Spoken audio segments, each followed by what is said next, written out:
నారద మహర్షి అంబరీష మహారాజునకు వైశాఖ మాస మహిమను ఇట్లు వివరిస్తున్నాడు. శృతదేవుని మాటలను విని శృతకీర్తి మహారాజు ఇట్లడిగెను. మహాముని, ఇహపర సౌఖ్యాలను ఇచ్చే వైశాఖ మహిమ ఎంత విన్నా నాకు తృప్తి కలగడం లేదు. నెపములేని ధర్మము, శుభకర్మలకు విష్ణు కథలు, చెవులు కింపైన శాస్త్ర శ్రవణము ఎంత వినను తృప్తి కలగదు. ఇంకనూ వినాలనిపిస్తుంది. నేను పూర్వజన్మలో చేసిన పుణ్యము ఫలించుటచే మహాత్ముడవైన నీవు అతిథివై నా ఇంటికి వచ్చితివి. నీవు చెప్పిన ఈ అమృతోపదేశమును విని బ్రహ్మ పదవిని ముక్తిని నా మనసు కోరట్లేదు. కావున నా యందు దయ ఉంచి ఇంకనూ శ్రీహరికి ప్రియములకు దివ్యముకు ధర్మాలను వివరింపకూర్చున్నానని ప్రార్థించను. శృతకీర్తి మాటలు విని శృతదేవ మహాముని మిక్కిలి సంతసించి ఇట్టనెను. వైశాఖ ధర్మముల మహిమను వివరించుట మరి ఒక కథ చెప్తాను వినుము. పంపా తీరమున శంకుడని పేరు కల బ్రాహ్మణుడుండెను. అతడొకప్పుడు బృహస్పతి సింహరాశి యందు ఉండగా గోదావరి ప్రాంతానికి వచ్చెను. అతడు భీమరథి నదిని దాటి ముళ్ళు రాళ్లు గల అడవిలో ప్రయాణం చేస్తూ వైశాఖ మాసపు ఎండకు బాధితుడై మధ్యాహ్న సమయమున అలసి ఒక వృక్షం నీడలో కూర్చుండెను. అప్పుడొక బోయవాడు వెండిని పట్టుకొని అతడికి వచ్చెను. అతడు దయాహీనుడు, సర్వప్రాణులను హింసించువాడు. సూర్యుని వలె ప్రకాశించు రత్న కుండలమును ధరించిన శంఖుని పీడించి వాని వద్దనున్న కుండలములు, గొడుగును, పాదుకలను, కమండలములు లాక్కొను. తరువాత ఆ బ్రాహ్మణుని పొమ్మని విడిచెను. శంఖుడును అచ్చటి నుండి కదిలిను. ఎండకు కాళ్ళు కాలుచుండగా త్వరగా గడ్డియన ప్రదేశమును నిలుస్తూ చెట్ల నీడల యందు వెతికి నిలుస్తూ త్వరగా పోవుచు మిక్కిలి బాధపడుచు ప్రయాణాన్ని కొనసాగిస్తున్నాడు. అతడు బాధపడుచు వెళుచుండగా బోయవానికి వాని యందు దయ కలిగెను. వాని పాదుకలను తిరిగి వానికి ఇయ్యవలని ఆలోచన కలిగెను. దొంగతనముచే గ్రహింపబడివైనను శంకుని పాదుకలు తనవేయని వాని అభిప్రాయము. ఆ కిరాతకుడు దయావంతుడై శంకుని నుండి తాను దొంగిలించిన పాదుకులు వానికి తిరిగి ఇచ్చెను. ఇచ్చుటి వలన కొంత పుణ్యము కలుగునని కదా భావించెను. శంకుడును కిరాతకుడికి ఇచ్చిన పాదుకలు ధరించి మిక్కిలి సంతృప్తిని పొందెను. సుఖీభవ అని వారిని ఆశీర్వదించెను. వీని పుణ్యము పరిపక్వమైనది.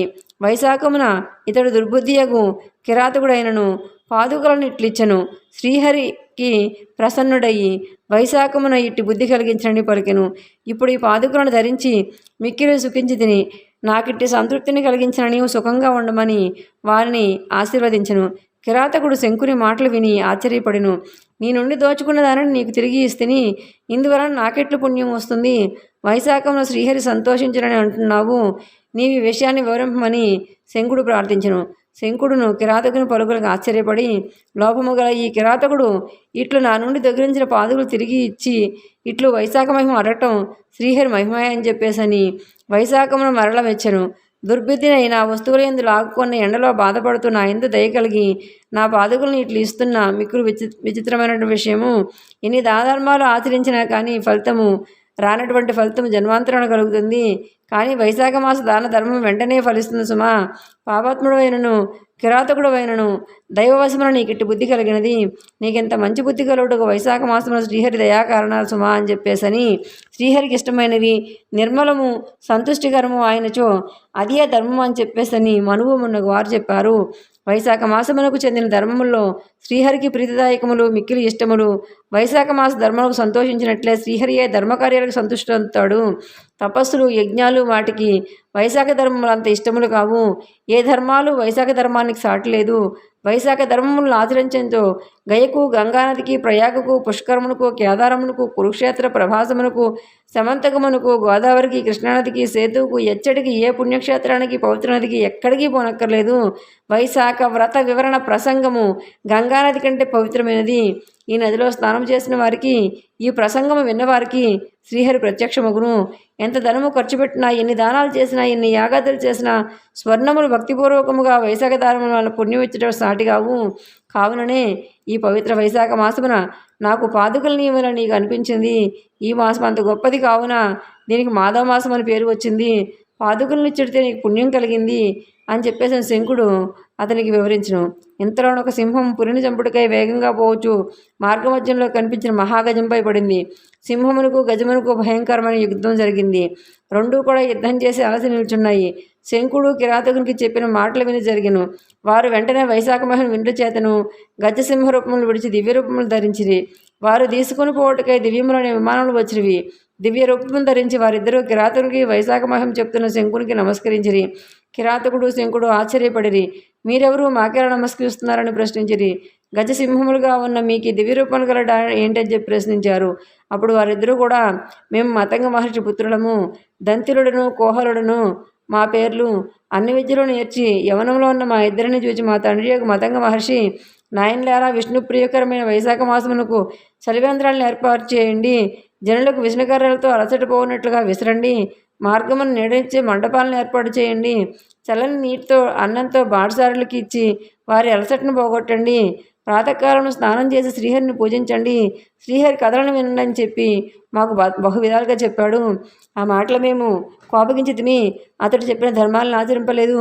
పైగా మా తండ్రి మాటలను తిరస్కరిస్తూ మాకు తోచినట్లు నిర్లక్ష్యంగా సమాధానాలు ఇచ్చాము. ధర్మలాలసుడికి మా తండ్రి మా అవినయానికి నిర్లక్ష్యానికి కోపించను. ధర్మ విముఖుడైనటువంటి పుత్రుని వ్యతిరేకమును పలుకు భార్యను దుష్టులను శిక్షింపని రాజులను వెంటనే విడవలేను. దాక్షిణ్యం వలన ధనలాభం చేతను పైన చెప్పిన అకార్యములు చేసించు సూర్యచంద్రులంత వరకు నరకాన్ని పొందుతారు. కావున నా మాట వెనుక క్రోధావేశాలతో వ్యవహరిస్తున్న మీరు దంతిలుడు సింహముగాను కోహరుడు గజముగాను చిరకాలం అడవిలో ఉండమని చెప్పి మమ్మల్ని శపించెను. పశ్చాత్తాపం పొందిన మేము ప్రార్థింపగా జాలిపడి, మా తండ్రి కొంతకాలములకు మీరిద్దరూ ఒకరొకరు చంపుకోబోదురు. అప్పుడు మీ ఇద్దరూ కలుసుకొందురు. ఆ సమయంలో కిరాతకుడు శంకుడని బ్రాహ్మణునితో వైశాఖ ధర్మాలను కూడి చర్చించడం విందురు. దైవికంగా మీరు వారి మాటలు వింటారు. అప్పుడే మీకు శాప విముక్తి కలుగుతుందని చెప్పేసి శాప విముక్తిని అనుగ్రహించారు. శాప విముక్తిని పొందిన నా యొద్దకు వచ్చి వెళుదరని మా తండ్రి గారు చెప్పి ఆయన చెప్పినట్లుగానే జరిగింది. కృతజ్ఞులమై నమస్కరిస్తున్నామని దంతిల కోహిరలు చెప్పిన తమ తండ్రి యొద్దకు విమానాలెక్కి వెళ్ళిపోయారు. వాని మాటలకు విని కిరాతుడు మికిలి విస్మితుడయ్యను. శంకుడును కిరాతకునితో పోయి, వైశాఖ మహిమను ప్రత్యక్షంగా చూసావు కదా, వైశాఖ మహిమను వినడం వల్లనే దంతికోహరులకు శాపవిముక్తి కలిగింది అని చెప్పేసని కిరాతకుల్లో ఉన్న హింసాబుద్ధి నశించెను. వారి మనసు పరిశుద్ధమైను. అతడు పశ్చాత్తాపుడై శంకునకు నమస్కరించెను. వైశాఖ పురాణం 22వ అధ్యాయం సంపూర్ణం. సర్వే జనా సుఖినో భవంతు.